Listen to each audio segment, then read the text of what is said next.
Assalamualaikum warahmatullahi wabarakatuh. Apa kabarnya Nanda soleh-soleha semua? Mudah-mudahan semua dalam keadaan sehat walafiat dan selalu bersemangat. Amin ya robbal alamin.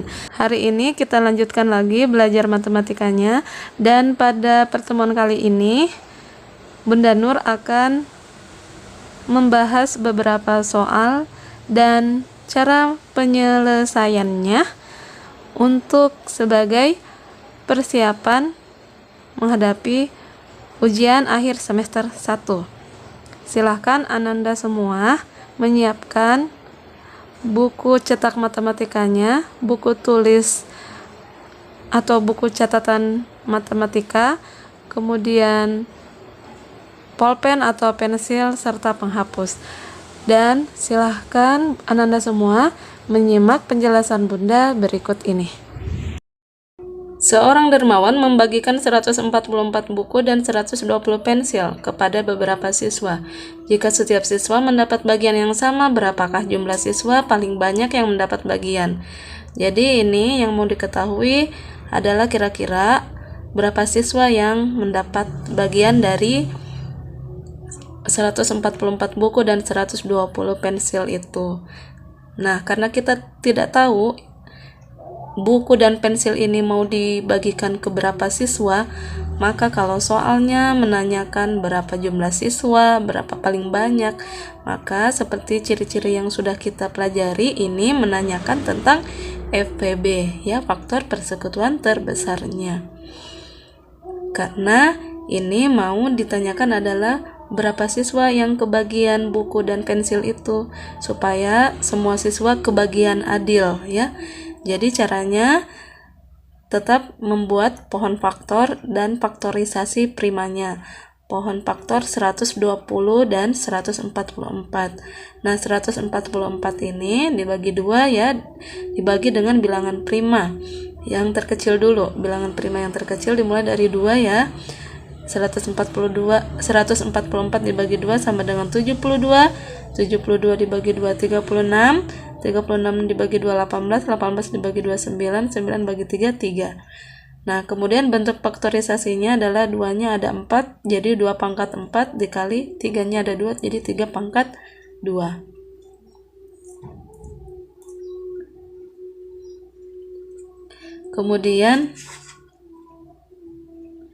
Kemudian yang 120-nya, 120 dibagi 2 sama dengan 60, bagi 2 30, bagi 2 15. Nah, ini 15 tidak bisa dibagi 2, maka langsung kita bagi 3 sama dengan 5. Kita hentikan sampai 5 karena 5 sudah bilangan prima. Jadi kita berhenti pada saat kita temukan bilangan prima. Ya. Bilangan prima. 15 bagi 3 5, maka bentuk faktorisasi primanya adalah 2-nya ada 3, 2 pangkat 3, kemudian 3, kemudian kali 5, ya. Sehingga dari sini kita bisa tentukan FPB-nya. FPB-nya adalah kita pilih angka yang sama. Angka yang sama adalah ada 2 dan 2 di sini, 2 di sini. Kita pilih pangkat yang paling kecil, yaitu pangkat 3. Kemudian kita pilih angka yang sama selanjutnya, yaitu 3 dan 3 di sini. Kita pilih angka 3 yang berpangkat rendah, yaitu 3. Yang ini kita ambil, ya. Jadi kalau FPB tidak diambil bilangan yang tidak samanya. Di sini ada 5, kita tidak ambil karena tidak ada bilangan yang sama di sini. Kemudian 2 pangkat 3 kali 3 sama dengan 24. Ya, 24. Jadi kita sudah temukan bahwa 144 buku dan 120 pensil itu akan dibagikan ke 24 siswa. Jadi kita sudah temukan berapa siswanya, yaitu 24. Sehingga dari 144 buku dibagi 24 itu, maka akan kebagian 6 buku per siswanya. Dan jika 120 pensil dibagi 24 siswa, maka per siswanya itu akan kebagian 5 pensil. Seperti itu, ya. Jadi pertanyaannya sudah terjawab. Jumlah siswa paling banyak yang mendapat bagian adalah 24 siswa. Sekarang kita akan mencoba mengerjakan soal di Mari Berlatih halaman 90, ya, nomor 3. Pecahan yang bukan merupakan pecahan campuran. Jadi di sini yang ditanyakan, yang dimaksud bukan pecahan campuran itu yang mana, ya. Nah, Seperti yang sudah kita pelajari, pecahan campuran adalah pecahan yang terdiri dari bilangan bulat dan pecahan.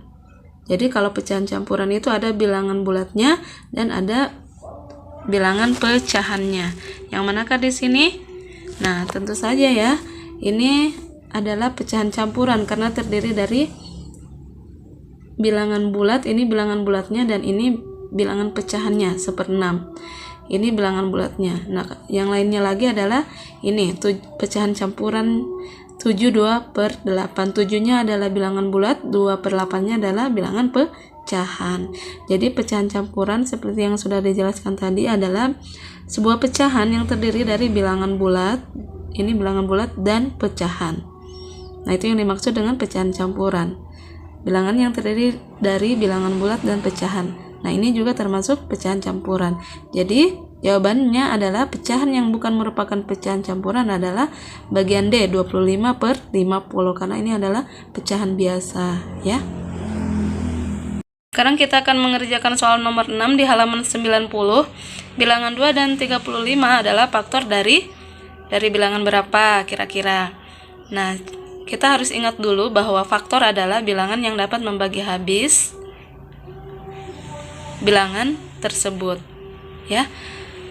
Nah, kita lihat bagian A, 70. Apakah 70 ini bisa dibagi 2? Ataukah 70 ini bisa dibagi 35? Nah, silahkan diingat-ingat terlebih dahulu, apakah 70 bisa dibagi 2 dan 35? Oke, kita coba ya. 70 dibagi 2. 70 dibagi 2. 70 dibagi 2 sama dengan 35. Oke, 70 dibagi 35 juga sama dengan 2. Atau kita bisa lihat faktor-faktor dari 70 adalah 1 kali 70, atau perkalian yang menghasilkan 70 adalah 1 kali 70 dan 2 kali 35. Sehingga 2 dan 35 ini merupakan faktor dari 70, ya. Dalam artian 70 bisa dibagi 2, 70 juga bisa dibagi 35. Dari sini kita sudah mengetahui bahwa 70 ini mempunyai faktor 2 dan 35. Nah, bagaimana dengan bagian B? Bagian B 75. 75 tidak bisa dibagi 2 ya. Sebenarnya bisa, namun bersisa, menyisakan sisa. Ada sisanya kalau dibagi. 75 dibagi 35. Ya, ini juga kalau dibagi hasilnya akan bersisa. Jadi 75 ini tidak mempunyai faktor 2 dan 35 ya. Nah, 2 dan 35 juga bukan faktor 80 karena 80 tidak bisa dibagi 35. Kemudian 2 dan 35 ini juga bukan faktor 85 karena 85 ini tidak bisa dibagi 2 dan 35. Bisa dibagi 2 dan 35, namun hasilnya akan bersisa. Nah, satu-satunya angka yang bisa dibagi 2 dan 35 adalah 70. Ya, sehingga bilangan 2 dan 35 adalah faktor dari 70. Karena bisa dibagi 2 dan bisa dibagi 35. Jadi, Bunda ingatkan lagi ya, cari bilangan yang bisa dibagi habis dan tidak meninggalkan sisa. Bilangan yang dibagi habis ya. Nah, sekarang kita akan mengerjakan nomor 7 di halaman 90. Faktor dari 128 adalah, jadi faktor itu artinya bilangan yang dapat membagi habis bilangan tersebut. Jadi kita akan mencari perkalian yang menghasilkan 128. Berapa kali berapa sama dengan 128, atau mencari pembagi ya. 128 kira-kira bisa dibagi berapa ya. Nah, untuk menjawabnya kita bisa mendaftarkan dulu anggota-anggotanya atau perkalian berapa kali berapa yang menghasilkan 128. Nah, yang menghasilkan 128 yaitu 1 kali 128, kemudian 2 kali 64, kemudian 4 kali 32, kemudian 8 kali 16. Nah, Ananda Soleh-Soleha untuk menemukan faktor-faktor seperti ini, Ananda harus bisa menghafal atau paham perkalian ya. Jadi itulah fungsinya kita menguasai perkalian untuk bisa menguasai materi matematika selanjutnya ya. Nah, jadi faktor-faktor dari 128 adalah mulai dari yang terkecil dulu 1, 2, 4, 8, 16, 32, 64, dan 128. Sehingga jawaban yang benar antara A, B, C, dan D adalah yang bagian B, yaitu 1, 2, 4, 8, 16, 32, 64, dan 128. Nah, sekarang kita ke nomor 19, halaman 92. Salsa membeli sebuah kue coklat. Ia tertarik untuk mengukur panjang kue tersebut. Setelah melakukan pengukuran, diperoleh panjang kue itu adalah 34,3 cm. Kemudian ia membeli lagi 2 buah kue yang sama. Panjang keseluruhan kue yang dimiliki oleh Salsa adalah, nah, dari soal nomor 19 ini yang ditanyakan adalah panjang keseluruhan. Jika panjang keseluruhan berarti yang harus kita lakukan adalah menjumlahkan semua panjang kuenya. Nah, yang kita ketahui panjang kue pertama adalah 34,3 cm. Kemudian Salsa membeli lagi 2 buah kue dengan panjang yang sama ya. Jadi 34,3 cm ditambah 34,3 cm ditambah 34,3 cm. Maka hasilnya adalah 102,9 cm. Nah, 102,9 cm ini jika dibulatkan maka menjadi 103 cm. Karena angka di belakang komanya adalah 9. 9 itu lebih besar daripada 5. Jika lebih besar dari 5, maka 2-nya ini kita tambahkan 1 menjadi 103. Ya, dan koma di belakangnya itu dihilangkan ya. Angka di belakang komanya dihilangkan dan angka 2-nya ini ditambah 1. Karena 9 ini lebih besar dari 5, maka 9 ini kita ubah jadi 0 dan 2-nya ini ditambah dengan 1. 102 tambah 1 sama dengan 103 ya. Dan jika dibulatkan kira-kira menjadi 103 cm. Jadi lihat atau perhatikan angka di belakang komanya. Apakah dia lebih besar dari 5 atau lebih kecil. Jika lebih besar dari 5, maka satuan yang 102 ini ditambah dengan 1.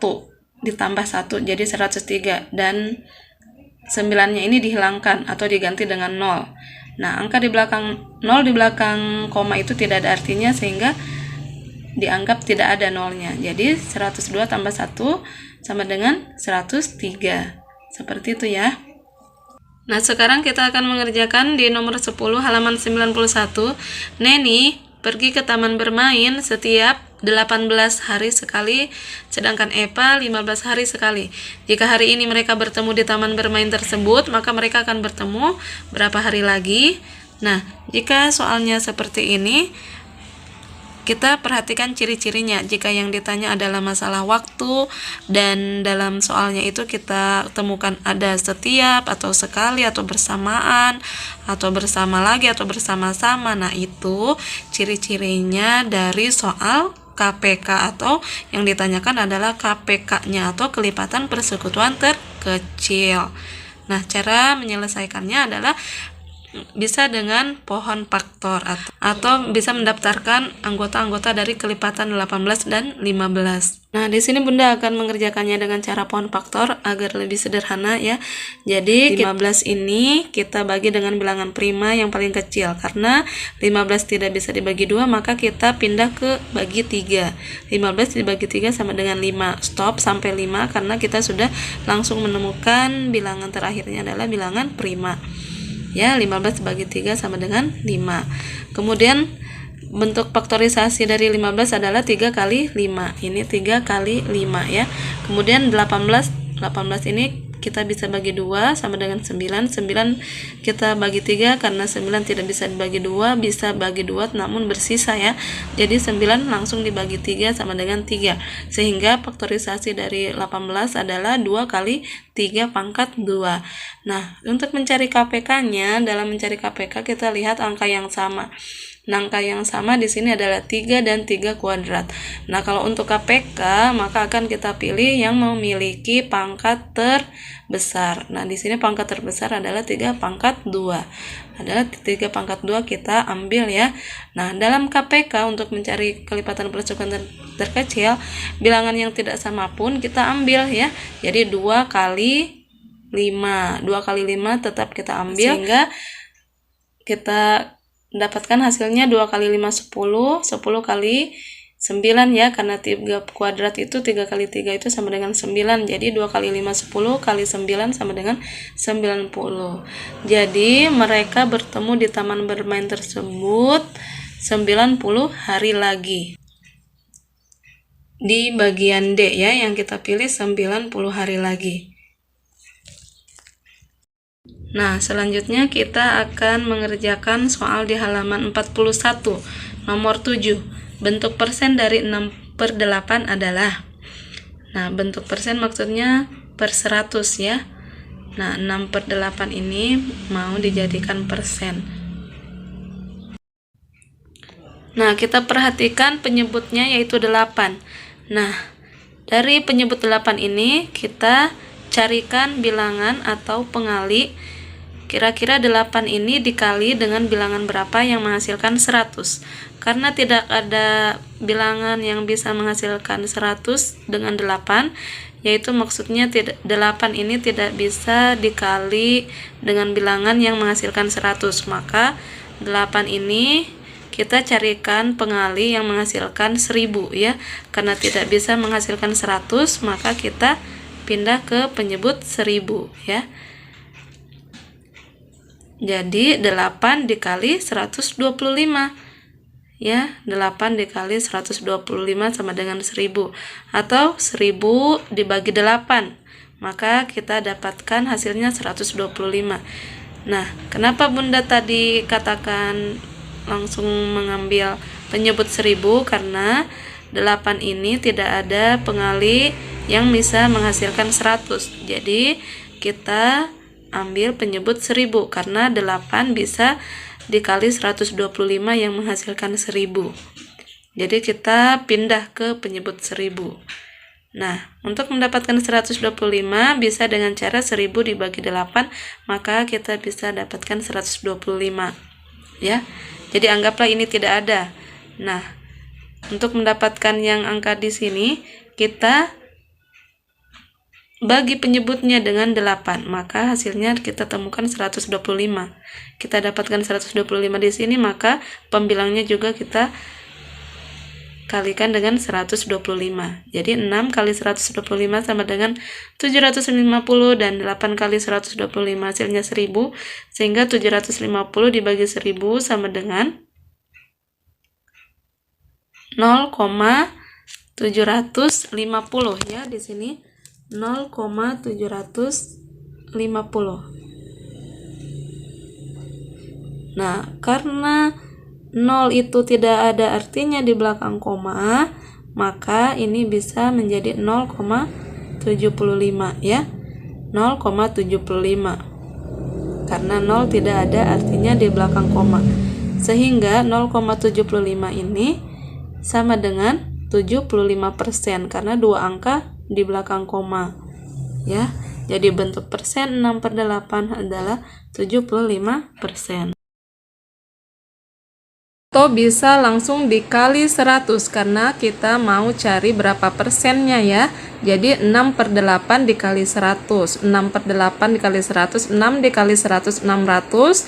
Nah, 600-nya per 8. 8 penyebutnya dipindahkan ke sini.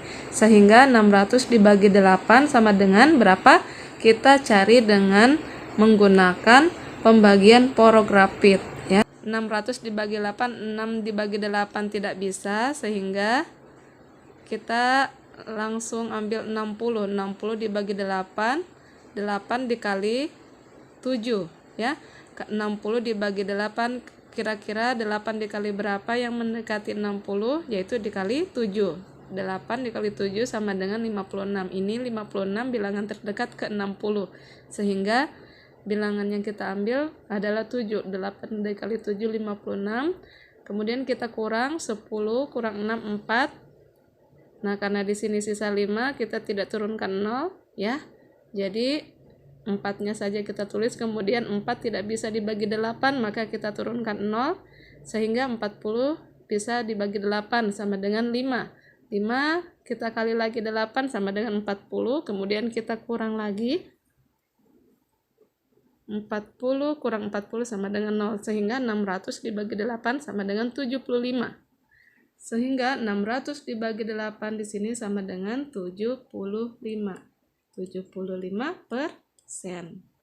Sama dengan cara yang tadi, hasilnya sama, walaupun caranya berbeda.